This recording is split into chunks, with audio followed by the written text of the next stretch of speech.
Why powering inclusion? Because we feel at the center that while inclusion is a word that we talk about quite a bit in our region and quite a bit even in our country, it's a word that requires intentionality, action, and sometimes a little bit of fuel. And we intend to be that fuel, an organization that is relentlessly committed to creating and catalyzing an economy that truly works for everyone.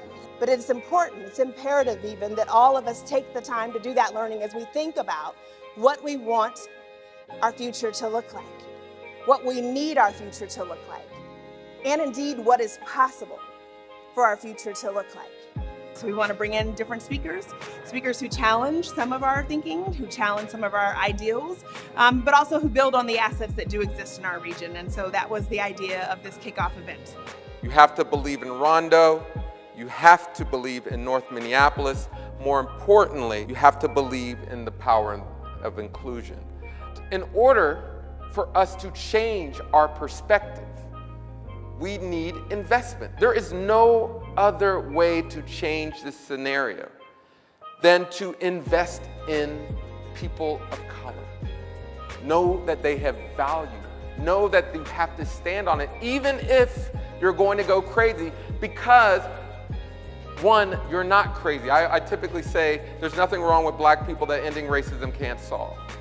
I support the Center for Economic Inclusion primarily because I believe in people and their potential. And we have many people and places that are not able to live their potential. The Center for Economic Inclusion is really about uplifting everyone within the MSP.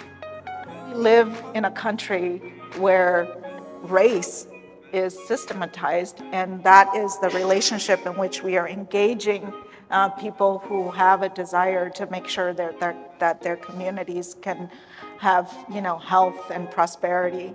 And then when we ask communities for their ideas, we're asking them to make it about being a race to the bottom. When we have these grant applications or we talk about our communities, and when we start with deficit, that puts our mindset down, it puts our belief systems down, it puts a sense of ownership down, so it does devalue us in a sense that we will never know our price because we constantly think about how bad it is for us here.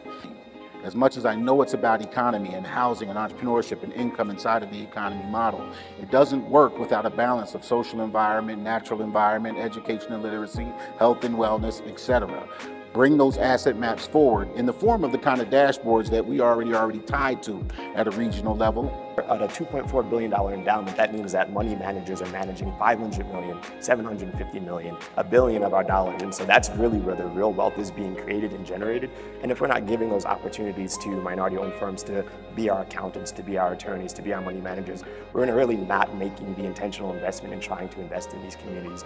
I'm going to continue to do what I've been doing, which is try to grow my focus area and grow my the areas that are impacted by my work, making sure that the board is represented by low-income people, making sure that the services that they say they do, they're actually doing. Just trying to take that on a state level past the community level that I was working at. I want to thank Tawana Black and the Center for Economic Inclusion for allowing me to be the first presenter for the Powering Inclusion lecture series. It's an incredible event, a lot of energy, and we're going to walk away with some concrete action plans. And I want to say a big thank you to Dr. Andre Perry for coming in and kicking off the Powering Inclusion series, and a big thank you to all of you for tuning in and joining us for this amazing series. But more than that, I want to say a pre-thank you for the commitment that you're going to make to taking different actions, leading differently, charting a new narrative for economic inclusion, a new narrative with and beside communities of color for new wealth building, new change in our region that we can all count on. Thank you.